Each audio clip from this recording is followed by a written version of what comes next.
Membalas suami yang main gila. Bab 073. Tuan Mario berhenti sejenak, ia memperhatikan wajah Faris dengan seksama. "Hei, siapa kamu?"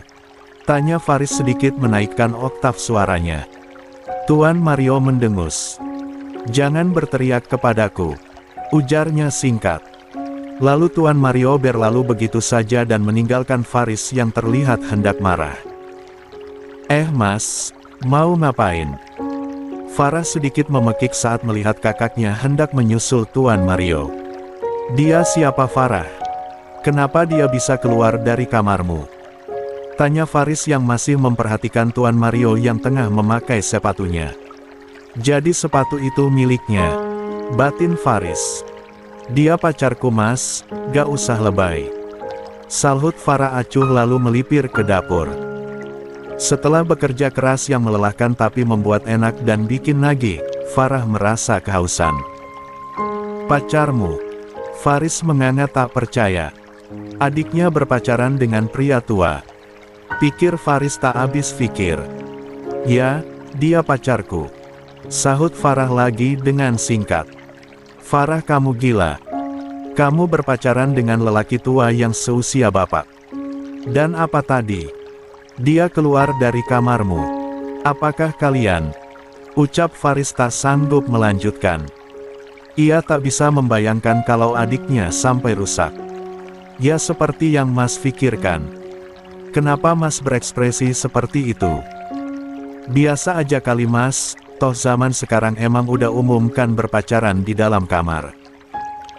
Dan kabar baiknya, aku dapat banyak uang dengan seperti itu," kata Farah dengan entengnya. Sama sekali tidak menyesali jalan yang telah ia tempuh ini. Yang penting bagi Farah saat ini uang, uang dan uang. Faris terperangah.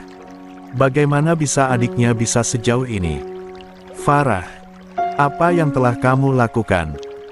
Kamu sadar kalau kamu itu wanita?" pekik Faris yang lagi-lagi tak melanjutkan ucapannya. 22. Wanita apa? Pelacur maksud mas? Udah deh mas, jangan memperumit.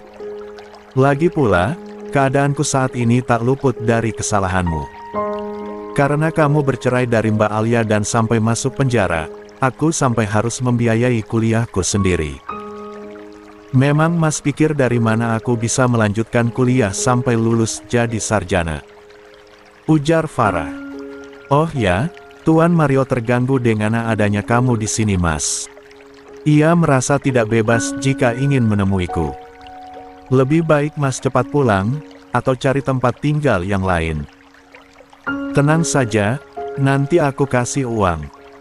Baru saja aku dapat bonus gede dari Tuan Mario," terang Farah lagi. Setelah mengatakan semua itu, Farah pun berlalu tanda ada beban dan masuk ke dalam kamarnya sendiri. Sedangkan Faris, ia diam mematung. "Kenapa kamu jadi seperti ini Farah?" "Sebejat bekatnya mas, tetap saja mas ingin yang terbaik untukmu. Mas tidak ingin kamu jadi seperti ini Farah," lirih Faris dengan wajah yang nelangsa.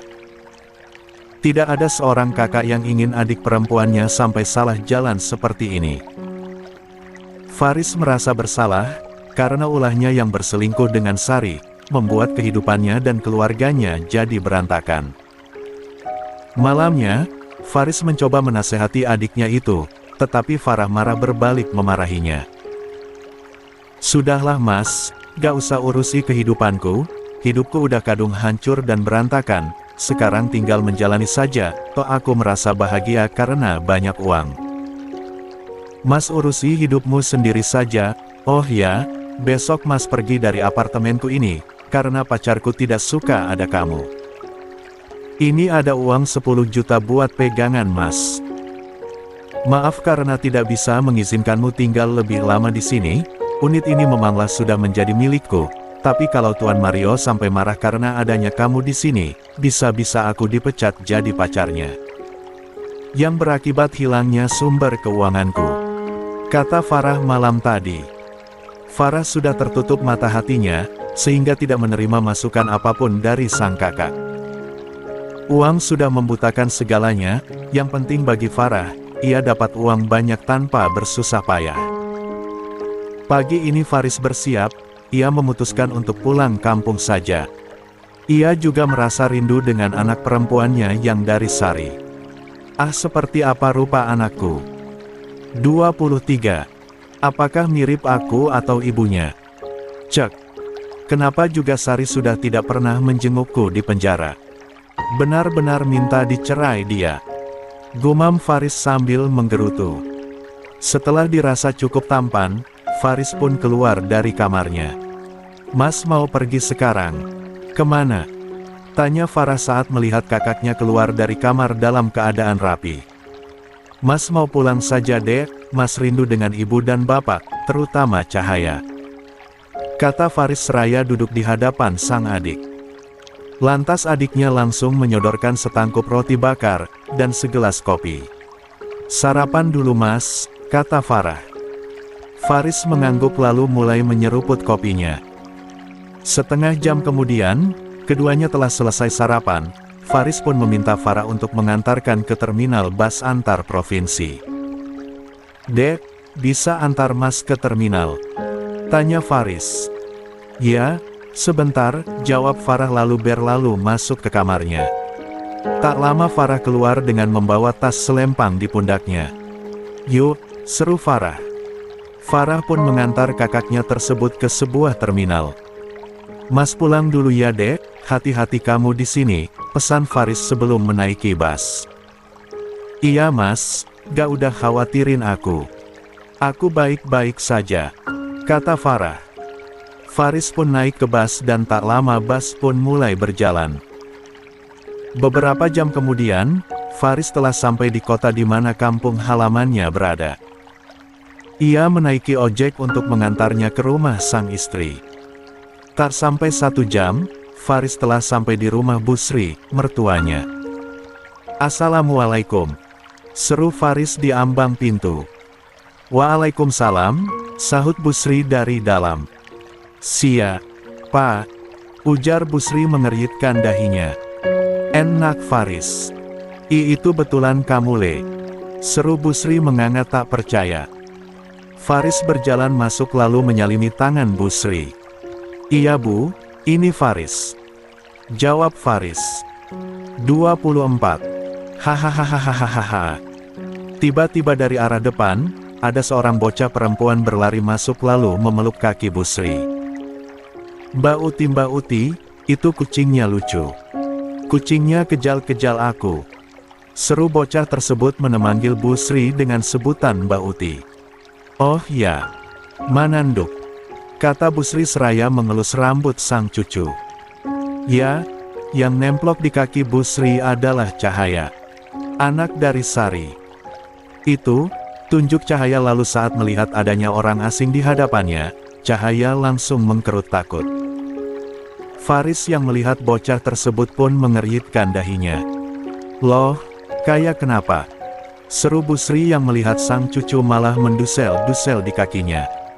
Takut Mbak Uti, rengek Cahaya. Loh kenapa harus takut? Ini bapak kaya, bapak Faris. Bapak udah pulang dari kerja. Kaya bertanya-tanya di mana bapak kaya kan? Lah ini bapaknya Kaya. Seru Busri memberi penjelasan pada Kaya alias Cahaya. Semakin mengkerutlah kedua alis Faris. Kaya pun menengok malu-malu pada Faris.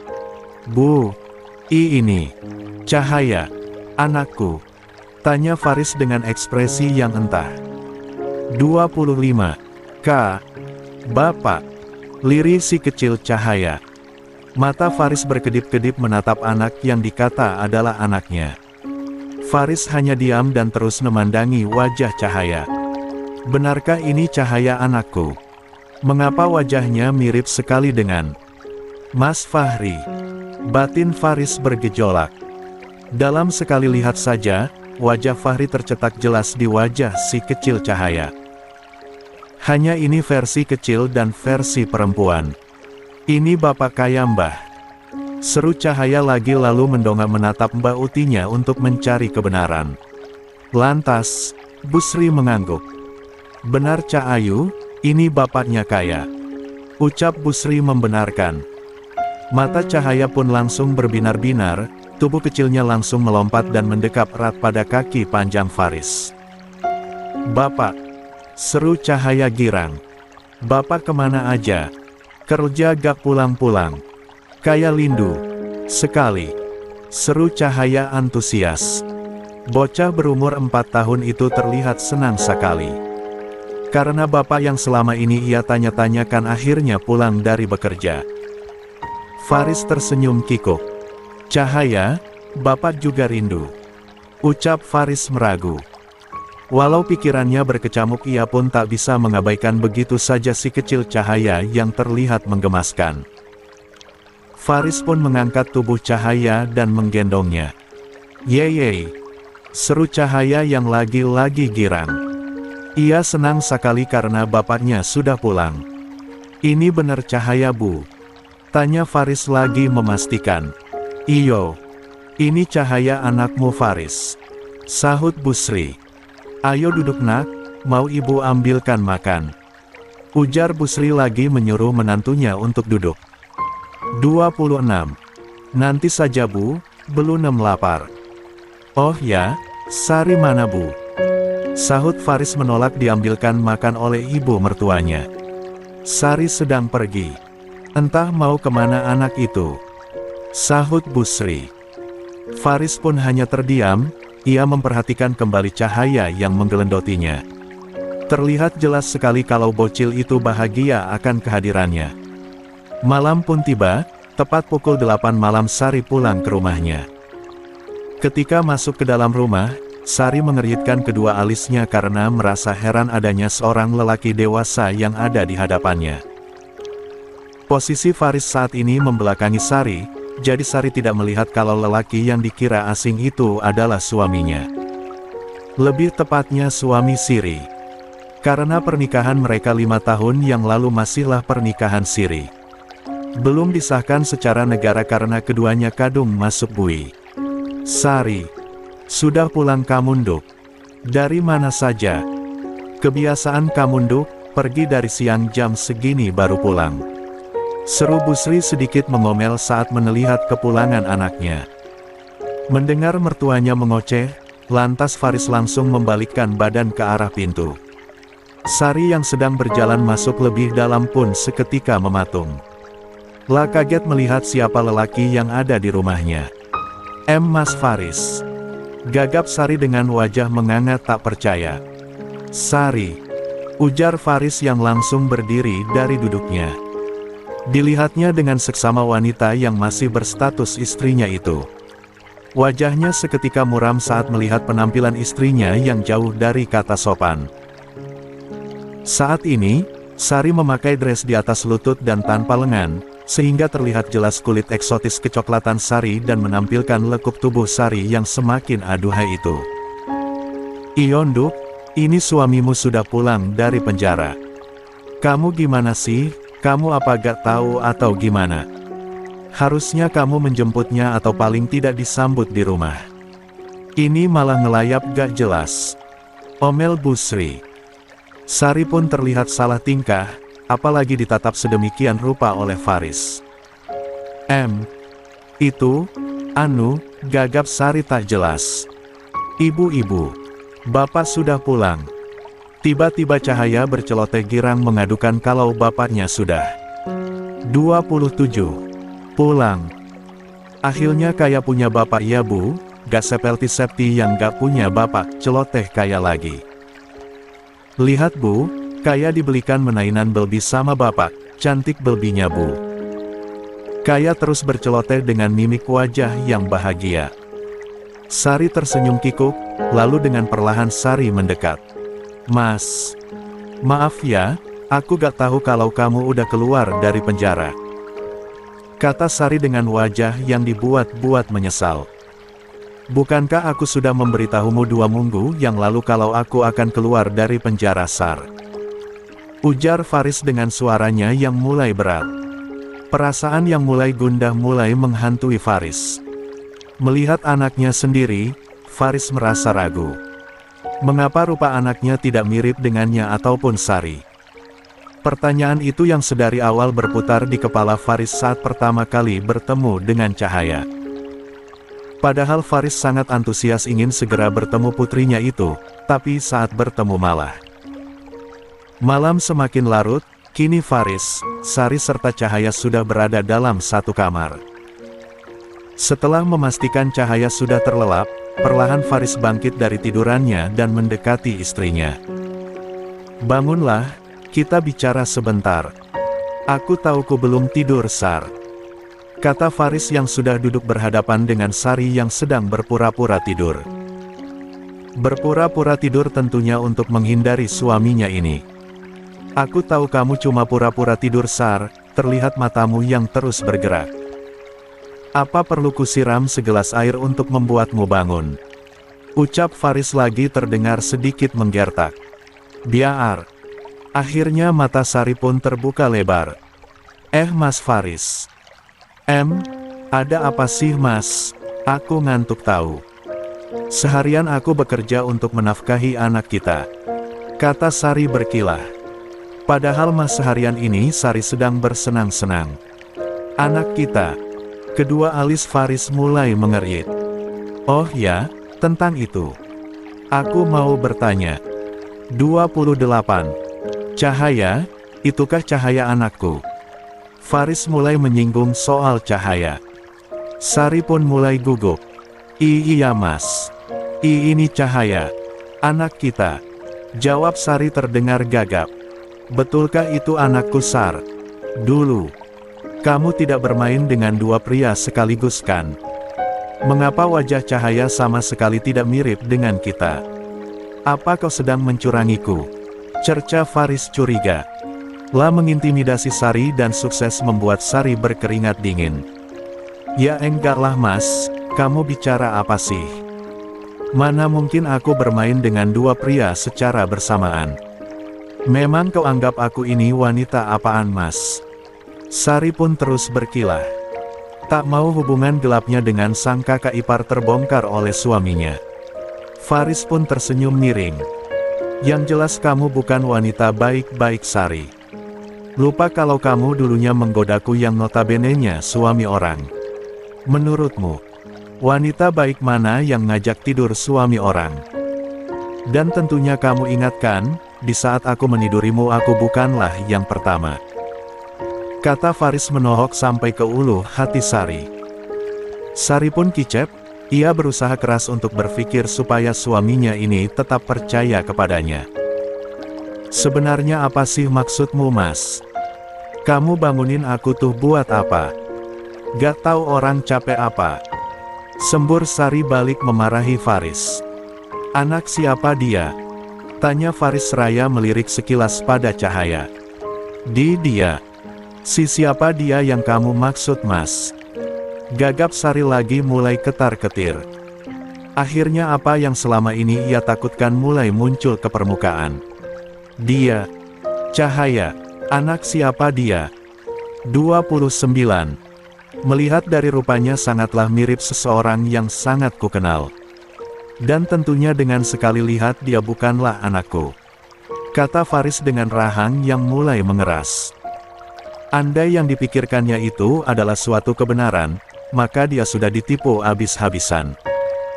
Rugi bandar maak. 30. Mata Sari membelalak mendengar penuturan suaminya. Keringat dingin mulai bermunculan di dahi serta mengalir di balik punggungnya. Otak liciknya mulai bekerja mencari-cari alasan supaya suaminya ini percaya dengannya. Berpikir Sari. "Kenapa kau mendadak bodoh sih?" rutuk Sari dalam hati. "Kenapa diam saja ha? Tidak bisa menjawab. Jadi benar dia bukan anakku Sar. Jadi selama ini kamu membohongiku. Astaga Sari. Gara-gara kamu rumah tanggaku dengan Alia hancur lebur. Gara-gara kamu kehidupan mewahku musnah seketika," cerca Faris yang mulai tersulut emosi. Faris menjambak rambutnya sendiri merasa frustasi. "Bukan begitu mas.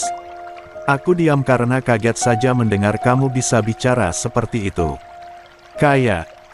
Kayak dia anakmu kok Mas, aku berani bersumpah. Kayak maksudku Cahaya ini benar-benar anakmu, anak kandungmu. Ada darahmu yang mengalir di tubuhnya. Mengenai rupa anak kita, bukan hal aneh jika rupanya tidak mirip denganku ataupun denganmu. Kamu lihat anaknya Gita, teman sepermainan kita dulu.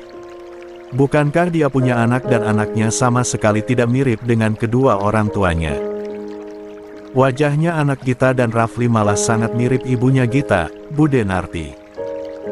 Dan tentang wajah Cahaya, wajar saja kalau wajahnya mirip dengan masmu. Bukankah Mas Fahri itu kakakmu Mas? 31. Masih ada ikatan darah di antara kalian, jadi hal ini sudah bukan hal aneh lagi. Ucap Sari panjang kali lebar, berusaha memberi alasan dan penjelasan yang diterima logika. Sari merasa ketar-ketir, semoga suaminya ini percaya dengan akal-akalannya. Tapi yang sebenarnya Sari juga tidak tahu siapa bapak kandungnya Cahaya. Karena dahulu Sari membuatnya dengan dua orang pria di setiap malam yang berbeda, tapi dari melihat rupa anaknya sendiri, Sari pun jadi pesimis. Dan hati kecilnya mulai berkata bahwa Fahrilah bapak kandungnya Cahaya. Memikirkan itu Sari merasa jadi pusing sendiri. Faris terdiam, ia mulai mencerna semua perkataan sang istri. Lalu ingatannya pun mulai mengingat tentang teman sebayanya, yaitu Gita. Gita adalah teman sepermainannya sewaktu kecil dulu, karena adat kampung biasa menikah muda, jadilah Gita yang waktu itu baru lulus SMP langsung dilamar oleh Rafli, anak tetangga kampung sebelah. Setahun setelah pernikahan Gita Rafli, keduanya langsung dikaruniai seorang anak perempuan, dan anak Gita, Rafli jadi perbincangan satu kampung karena wajahnya yang sangat mirip dengan Bu Narti, yakni ibunya Gita. Bukan mirip Gita maupun Rafli, malah anaknya Gita sangat mirip sekali dengan neneknya. Otak bodohnya Faris pun mulai termakan ucapannya Sari.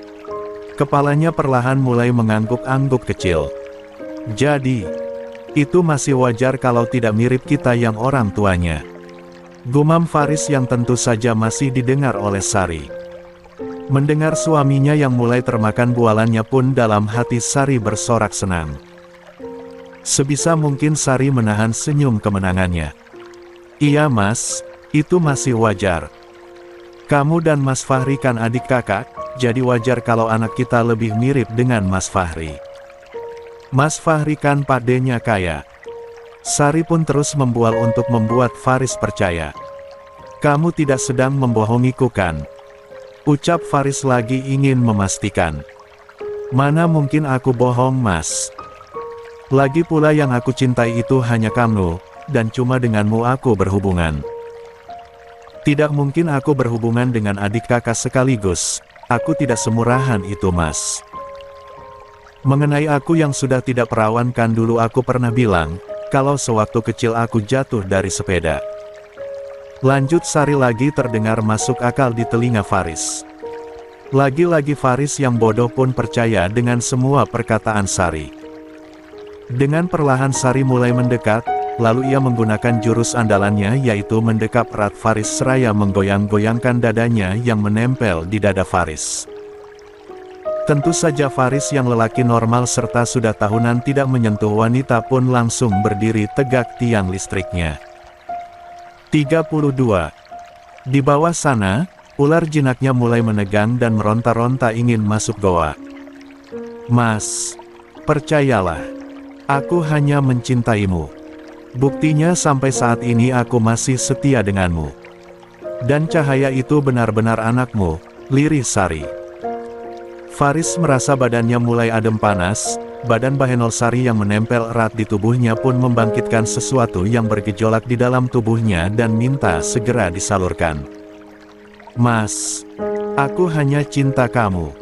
Dan aku sangat merindukanmu. Lirih Sari lagi dan kali ini terdengar sensual di pendengarannya Faris. Mata Faris pun mulai dikabut gairah, ia yang melihat ada karpet bulu di bawah dipan pun segera membopong Sari dan menidurkannya di lantai yang terdapat karpet bulu. Ya, Mas percaya dengamu. Tapi ingat, Kalau sampai kamu bohong, maka kamu tidak akan pernah kuampuni. Ucap Faris pada akhirnya, tetapi dengan memberi ancaman pada istrinya itu. Senyum Sari pun mulai mereka, akhirnya Faris percaya juga dengan semua omongan yang lebih banyak karangannya itu. Terima kasih Gita. Karena mengingat kisah anakmu dulu jadi menyelamatkanku dari amukan Mas Faris. Batin Sari bersorak gembira. Di detik-detik terbongkarnya kelakuan bejatnya di masa lalu, entah mengapa Sari jadi mengingat perihal anak Gita. Yang dimana anaknya tidak mirip orang tuanya. Sama persis dengan kisah anaknya. Aku serius Mas, aku bicara jujur. Sahut Sari yang mulai mendapatkan kepercayaan dirinya kembali. Dengan perlahan, tangannya yang terbiasa nakal pun mulai beraksi. Perlahan tangan Lentiknis mulai menggerayangi tubuh Faris, sampailah di titik paling sensitif Faris. Sari mulai meremas-remas sesuatu yang sudah sangat mengeras. Dan Faris pun mulai mengerang serta mata yang mulai merem melek menikmati sentuhan tangan nakal sang istri. Mas, mau ini? Rengek Sari. Faris yang sudah tidak tahan pun langsung saja menggarap Sari. Kini mereka pun mulai melakukan ritual suami istri yang tertunda sekian tahun lamanya. Karena sudah lama tak merasakannya, Faris sedikit kesetanan, tenaganya berkali-kali lebih kuat saat menggauli istri sirinya ini. Sampai-sampai Sari tak kuasa menahan desahannya yang membuat berisik di seluruh kamar. Bahkan, di kamar sebelah pun ikut terganggu dengan suara bising yang keluar dari mulut Sari. Duh Pak, itu kenapa sampai teriak-teriak gitu sih? Malu sendiri ibu dengarnya. 33. Kalau kaya sampai bangun gimana? Keluh Bu Sri yang mendengar erangan Sari dan sang menantu. Udah Bu, maklumin aja. Mereka kan udah 4 tahun berpisah, yo pasti melepas rindu. Tapi aturan tadi kayak tidurnya sama kita ya Bu, jadi gak terganggu oleh bapak dan ibunya. Sahut Pak Tono yang pengertian. Iyo yo Pak, tapi ibu cuma takut Pak. Takut kalau kayak kebangun dan ngeliat orang tuanya yang main kuda-kudaan. Kan jadi ternoda itu mata sucinya. Keluh Bu Sri yang khawatir cucunya terbangun. Wes lah, ra usah dipikir nemen Bu, mending ibu urus ini aja, kok ya dengar suara mereka berdua bapak juga kepengen. Cetus Pak Tono dengan wajah yang mulai mesum. Is, bapak ini, gak mau kalah ya dengan yang masih muda, kata Bu Sri yang kini jadi mesam-mesem tidak jelas. Karena berasa seperti mendengar suara film biru, akhirnya pasangan parubaya itu pun mengikuti permainan kuda-kudaan seperti yang dilakukan anak dan mantu mereka. Sedangkan di kamar sebelah, Sari dan Faris terus bergelut dan permainan semakin panas. Mereka berdua asik sendiri dengan permainan kuda-kudaan dan melupakan ada seorang balita yang ada di kamar mereka. Si kecil Cahaya pun mulai menggeliat, tidurnya terganggu dengan suara-suara aneh kedua orang tuanya. Ibu, Bapak, kalian sedang ngapain? Kok gak pakai baju? Celoteh Cahaya dengan tiba-tiba. Kedua orang dewasa tanpa busana itu pun sontak mematung, posisinya Sari ada di atas Faris. 34. Ibu kok ada di atas Bapak? Lanjut Cahaya lagi dengan wajah yang bingung. Ditambah melihat kedua orang tuanya tidak berpakaian sama sekali alias telanjang, semakin tak mengertilah si bocil Cahaya.